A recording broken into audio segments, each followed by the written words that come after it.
There was nothing like the classic sleepover birthday party when we were kids. Everyone getting together, playing games, staying up late, you name it. The party landed on a beautiful day. There were 10 of us kids in total, and when we arrived, we all started playing basketball.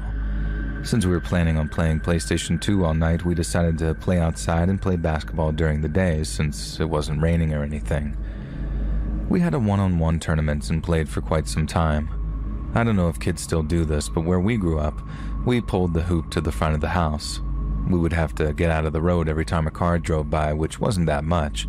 And while we were playing, we noticed this beat-up gray car drive by several times.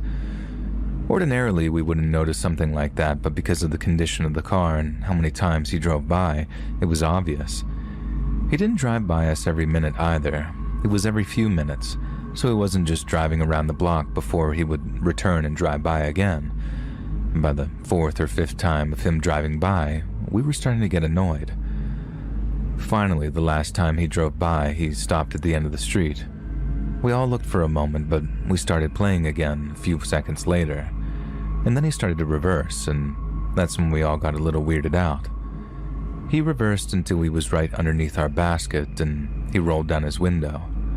He was some gross-looking guy.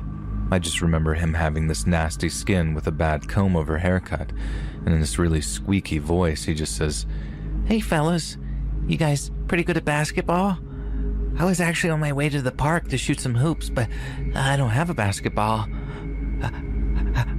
How about I borrow yours? You know, some of you guys can even come with me if you'd like.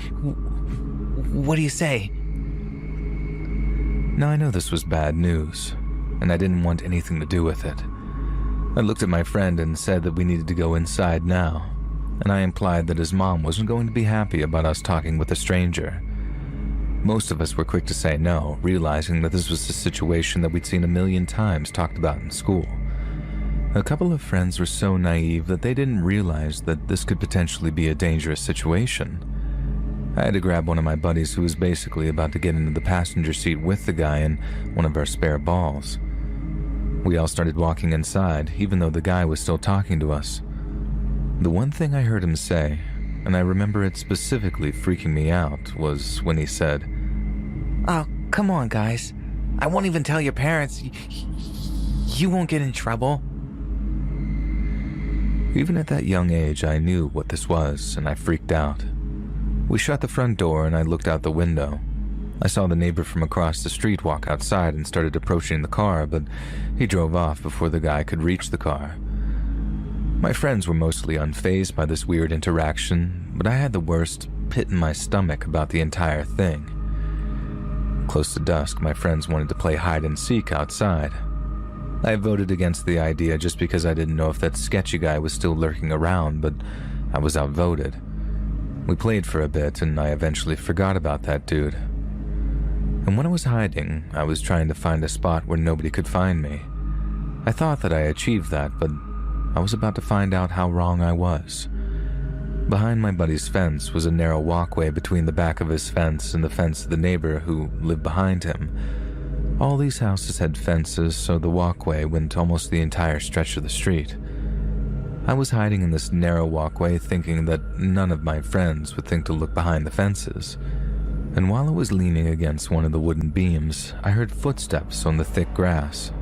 Since nobody mowed back there, the grass was pretty wild, and I looked down the path and saw someone walking in my direction, but it was just dark enough outside that I couldn't tell for sure who it was. When they got closer, I clearly saw who it was. It was the guy from the gray car, and he was approaching me with this big smile on his face, and in a voice a little louder than a whisper, he said, "Hey, bud, how about that basketball? You guys don't seem to be using it now." I kept saying sorry that I didn't have one, and I continued stepping in the opposite direction. I could hear him breathing and moving faster toward me the more I moved away. And if you're wondering why I wasn't screaming and yelling for help, the answer now is because I was stupid, I guess. I was for sure scared, and I knew that this was bad, but for some reason I remember being scared that if I yelled, it would somehow make things worse. I don't know why. This was just my logic in the moment. I started to move faster down the narrow walkway, and I could hear him moving even faster than before. I don't know exactly how close he was, but I could hear his breathing, and it felt like he was right on top of me. And then I heard a loud voice yell, "Hey you, what are you doing? You know that kid?" I just kept running. I heard the guy chasing me say something under his breath, and then he jumped over one of the fences. I ran as fast as I could and shouted for all my friends to meet me back in front of the house.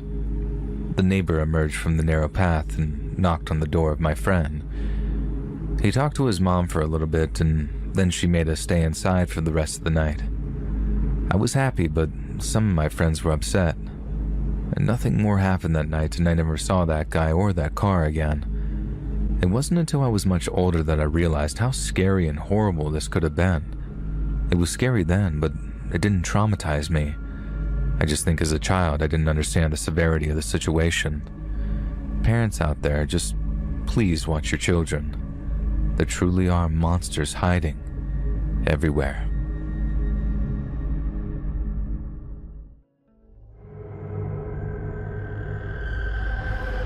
I was in my office when I heard of my Uncle Bruno's death, which made me feel devastated. While growing up back in Ohio, Uncle Bruno was the only person I was close with among my other relatives. But after getting into college, I moved to Texas and was only able to make my visits occasionally. After getting off work, I decided to go directly to Ohio for my office.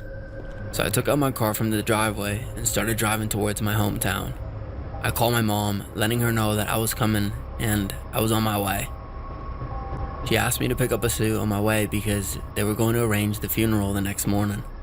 While I was driving, I started reminiscing my past with Uncle Bruno. How he used to play hide and seek with me, how he taught me how to play baseball, and how he used to sneak up gifts for me from my mom's eyes. Remembering all those sweet moments made my eyes wet with tears, and I could not stop them from flowing down. As I was lost in these memories while driving, I noticed a girl showing her thumb from a distance trying to hitchhike. I thought about what a girl was doing in such a remote, unsafe area, and at this time at night on top of that. So I decided to give her a ride and stop the car. She asked me where I was going, and I told her that I was headed to Ohio. She did not disclose her destination. Instead, she said that it was right before Ohio, and she would tell me where to drop her off, which I understood. Being a girl and hitchhiking on a stranger's car could get pretty dangerous. But I wasn't the kind of guy who would ever do anything to a girl. I asked her name, but she kept quiet. So I understood that she didn't want to talk and decided to quietly drive to our destination. You know, it's strange that if you're driving alone silently, you don't notice it, but if there's someone in your car while the ride and there is silence, you suddenly become pretty aware of it. I was driving at a safe speed when I noticed a gas station that was there, and she spoke only to ask me to make a stop because she needed to go to the bathroom. I stopped the car and parked it near the gas station. She got off and went to the bathroom. It had been over 15 minutes since she went to the bathroom, and I was waiting for her. Still, I had no choice. I continued waiting. Another 10 minutes passed, and she still had not returned from the bathroom. I thought about leaving her for once, but then I looked around the area, and it did not seem safe, even for a man, let alone a girl here. That was when she returned and apologized to me, saying that the bathroom door got stuck when she was trying to exit, and she struggled to open it since it was hard for her. I told her it was okay, and that if she needed help, she could have called for me, but again she kept quiet. So I started the car and drove towards the destination. It was a long drive till we reached Ohio, so I told her to take a shut-eye if she felt tired, but she did not, and continued to stay awake while the ride was going on. I understood she might be worried about me taking advantage of her, but I had no such intention, and being a stranger, there was no way I could have convinced her about that. As I was continuously driving for hours without taking a rest, I started to feel a bit tired and sleepy, and thank God I'd already brought some energy drinks when I was leaving the town. So I took them out and started drinking them. The girl turned her head towards me and started staring. "Oh, this? It's an energy drink." I was feeling sleepy, and so I took it out. "Do you want one? I have another one with me." I asked her, and she shook her head no, and turned her head to the road, and continued looking out there for the rest of the ride. As we were about to get to the border of Ohio around 4 in the morning, she asked me to stop the car near a store and told me that I could go. I asked her if it was safe for her to stop here, and she told me that she lived nearby and someone was coming to pick her up soon. After wishing her goodbye, I drove to my place and reached there about half an hour or so. When Mom asked me if I packed the suit or not, I told her that I forgot, and in response, she said that she already knew and told me that she had asked someone to buy one for me already. I went to Uncle Bruno's room. Everything looked the same as I left. Every corner of the room, the house, everything was filled with memories of him. I asked Mom if Cousin Frank was coming, and she told me that he would reach by evening. Frank was Uncle Bruno's son, but he was very selfish and greedy. He was always only after Uncle Bruno's property, which Uncle Bruno denied ever giving him. But I guess he was still his son, and may have even loved his father. The same evening, instead of Frank, a call from the hospital came informing us that Frank was met by an accident and was admitted to the hospital, and that was on the outskirts of this town. I went there to check on his condition, and he was seriously injured, specifically his hands, which were broken in a manner as if someone intentionally did that to him. When he regained his consciousness, he started shouting that the girl with the lion tattoo did that to him. It was weird that the girl that I gave a ride to also had a pretty visible lion tattoo on her neck. He was admitted to the hospital for a few days. Mom told me to go back to work and that she would take care of everything. While I was going back, I did not see the girl, even though I kept thinking about her. Only because I felt it to be a weird coincidence that my perverted cousin would mention a girl with a similar feature as her.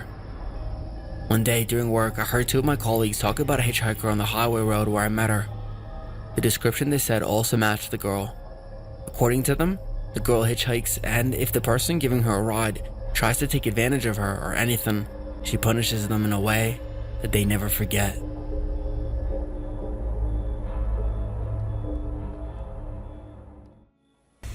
Hey guys, thanks so much for all the support.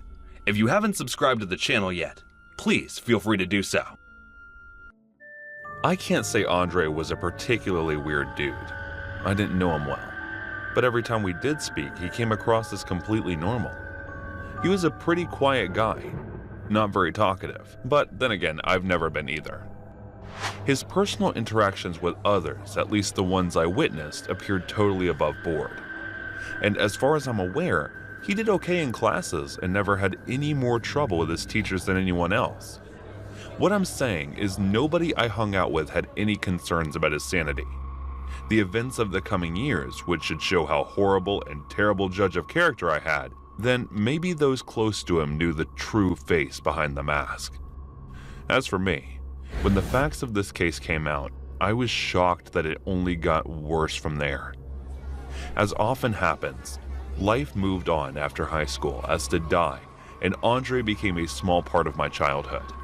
That one morning, as I flipped through my newspaper, the face from my past was staring back at me, and when I read in the article adjoined, it meant my blood run cold. Since I'm not a professional writer, I thought I used the account the Texas Tribune's managing editor Brandy Grimson used in a feature she wrote for Texas Monthly. She states by 2004, Andre was 21 years old, deeply mentally ill, and receiving no treatment. On the bright, clear morning of March 27th, a change up the stairs to the third-floor apartment where Laura, his estranged wife, lived, and kicked in the door. Her boyfriend had already left for work. Andre was holding 3 knives, one of each of his intended victims. He first encountered Laura, who ran toward him screaming now. Andre plunged a knife into her chest. He then reached in and pulled out what he believed was her heart. He'd in fact extracted part of her lung. Next, he headed for the children's room, where Andre Jr. and 1-year-old Leah were sleeping. Andre held down his 4-year-old son and stabbed him before moving on to Leah. He carved out each of the children's hearts. Finally, Andre jammed a knife into his own chest 3 times and laid down beside Laura on the living room floor, expecting to die. Confounded when he did it, he slipped the organs he had removed into his pocket and walked more than 5 miles home. A few hours later, he went to the Sherman Police Department where he confessed to the murders and asked if he would be forgiven. I thought it was what God wanted me to do. He later told investigators after undergoing emergency surgery to repair his life-threatening stab wounds. Andre was moved to the Grayson County Jail, where his behavior became more and more psychotic. He gestured wildly and announced that he was going to save the world. He claimed to be the 13th warrior of the dollar bill and said that Laura and the children weren't dead, but that their hearts had been freed from evil. Horrified doesn't begin to describe my feelings upon reading this.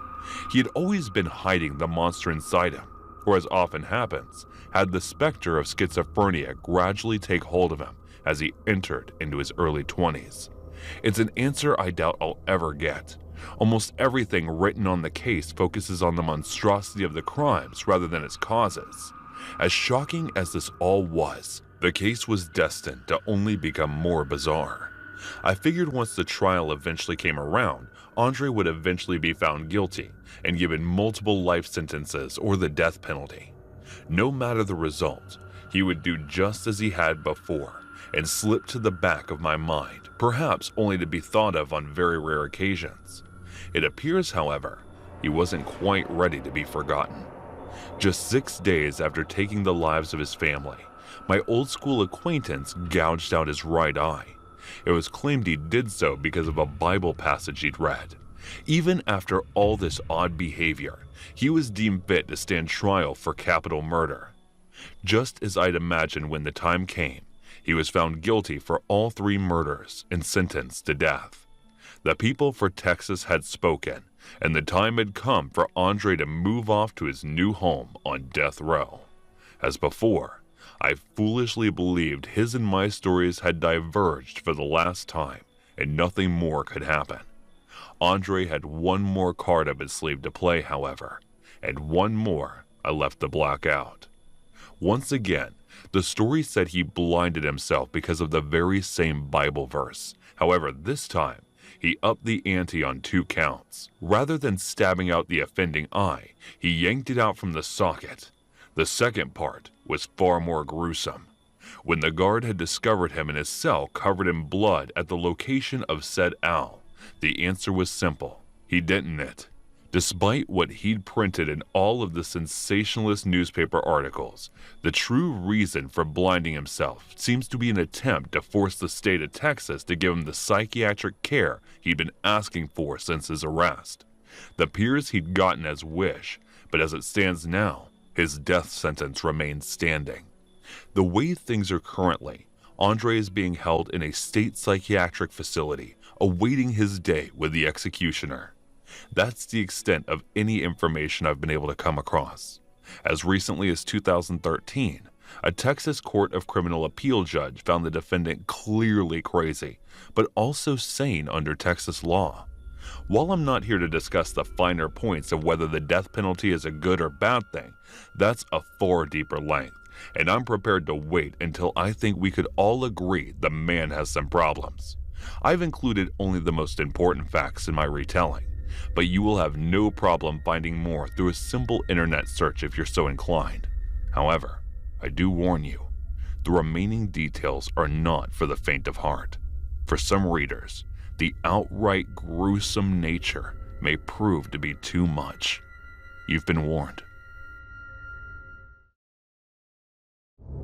No movie will ever compare to the hell that I've gone through the last year. The ordeal seems like it's been one long waking nightmare. It all began normally enough.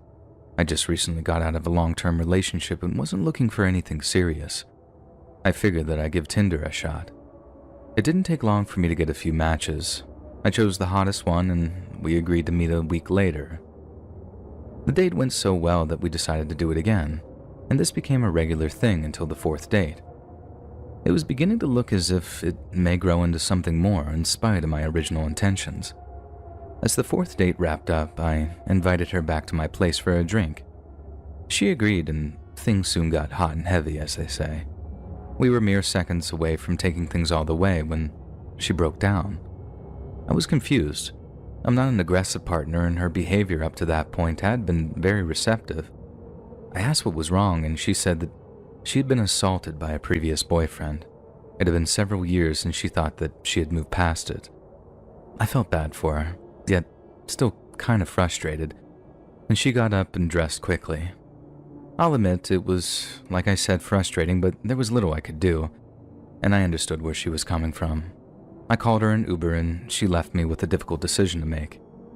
After a long, sleepless night, I decided to just kind of end things there. Some of you reading this may call me cruel, but I couldn't really see another option. Things appeared to just be at an impasse, you know? I wasn't going to wait around until she determined that she was ready, and I sure wasn't going to pressure her into anything, obviously. I told myself that it was for the best. I'd never wanted to jump right into another relationship so quickly. That wouldn't benefit either of us, and I broke things off as kindly as I could. That night never came up. I stressed how I'd felt I'd rushed into things too quickly, and naturally she was a bit upset, but gave no indication of actually being angry. I wished her a happy future and just bid her a goodbye. And normally, that's where it would have ended. I took a month off from dating and Tinder and all that, and when I came back, I matched with a beautiful graduate student just looking to have a good time. This was more of what I was looking for. We met for drinks and hit it off. I went home happy with a spring in my step and a gleam in my eye, as they say. And maybe 2 days passed when I got a call from a neighbor. He informed me that there were leaflets posted all around our neighborhood, calling me an attempted predator. I thought this was his idea of some sick joke, and definitely not a good one. I laughed, but he assured me that this wasn't a laughing matter. I demanded proof, and a few minutes later he came to my door with a bright yellow piece of paper, and it claimed the following. On the night of Friday, November 19th, 2021, I was invited on a dinner date with Mr. My Name. After being plied with many glasses of wine, I was pressured into joining him at his home. Although I was clearly unable to consent, Mr. My Name attempted to coax me into his bed. When I refused his advances, he became enraged and threw me onto the street in the middle of the night. Please make sure all your female friends are made aware of the danger they may face by dating this manipulative monster. I can't begin to describe the anger that I felt in that moment. It was made worse when the neighbor asked me if it was true. Of course it wasn't, but when someone asks that type of question, it's a good indication that they believe it. Rather than strangle him, I did my best to assure him it was not. And his reception was less than convincing, but I had more pressing problems at that second. I had to get all those flyers, or whatever you call them, before any more impressionable idiots saw them. I spent most of the day pulling them from light poles and bulletin boards all over town. I'm still not sure if I got them all, and I counted over 200 when all was said and done. Then, out of nowhere, I discovered that I had been banned from Tinder after someone filed a complaint against me. My life felt like it was spiraling out of control, and I was desperate to stop it any way I could. What came next was probably the biggest mistake I'd made during this entire ordeal. I worked myself into such a muddle I did the one thing I shouldn't have. I contacted her via text message to confront her. She promised to retract her claims if I agreed to meet her face to face, and I took the bait like a sucker and drove to her house. We sat down at her kitchen table where she explained how hurt she felt. I wasn't interested in hearing any of it, but I was willing to suffer to save my good name. While she did so, she kept a glass of wine close at hand. She had clearly been drinking even before I arrived. After an hour, everything appeared to be handled. As I prepared to leave, she began coming on to me, and I mean in a very obvious manner, and I almost gave in, but then I remembered our previous problem and I shut her down. She was not pleased. She hissed and walked off toward the kitchen. I figured that she was getting some more wine, and it seemed like a great time to sneak away. I was putting on my jacket when a crash came from the kitchen. I hurried in to see what the matter was and was met by a shrill screeching. She rushed towards me with a stem of a broken wine glass and stabbed me with it. She retracted the jagged stem from the wound and snarled like some freaking animal. I was in shock, and I froze for a brief moment, unsure of how to react. Then she lunged at me again, just missing, and I took off. She pursued me out to my car and pounded on it as I sped off, and I just drove straight to the hospital, calling 911 as I drove. I informed the dispatcher which hospital I could be found at if the police needed to speak to me, and sure enough, an officer arrived as I was being treated for my injury. Luckily for me, she hadn't hit any major arteries or organs or anything like that. and the cop let me know that my assailant had been arrested, but what came next was a complete surprise. I was shocked to learn that she had a previous conviction for stalking and assault, and I surmised that it was a similar situation. Monday came around, and despite what I had hoped, my attacker was given bail. She paid and was out in time for dinner. I was furious and gave the assistant DA a piece of my mind, and while I waited for the trial day to arrive, I remained in a constant state of fear. I could swear that I saw her once or twice over that period, but I was in such a frazzled state that it was possibly my imagination. She became all I thought about. My work suffered. Even in my dreams, she often took center stage. She refused several plea deals and insisted the jury would acquit her. I know it was all a stall tactic, and she was assembling all the elements that she would need to what I thought would be to disappear. And the first rumblings began during jury selection. She had not been present for the procedure. Although she wasn't required to be, it didn't bode well. Then when the trial began in earnest, her lawyer was finally forced to admit that he had lost contact with his client several weeks prior. Now today is October 28th as I write this, and she's been missing almost 2 months. I sit around wondering what my future may hold. Hopefully she's done the wise thing and is currently laying low halfway around the world, or something. On the surface, that appears to be the case. Yet for some reason, I'm not totally convinced. My former love interest is a highly successful and intelligent woman. It's largely what drew her to me from the beginning. I have a creeping suspicion that she may be focusing her vast resources into getting back at me. Whatever form that may take, I'm not really sure. Naturally, I fear she'll go to the conventional route and just end my life, likely by her own hand, maybe another stabbing. However, she is more than capable to go even further and extend my suffering indefinitely. And this is why I'm going to all the trouble to post my side of the story. I'm well aware I probably come off as a jerk in some circumstances, but I don't care. I just want a record of the truth to be available publicly should I disappear. My lawyer also has a copy in case I'm no longer around to testify on my own behalf. It's doubtless that law enforcement will eventually catch up with her at some point. I'm concerned it will be too late for me, though. So if you learn of the death or a disappearance of some unknown New York State attorney through the media, please remember what you read here.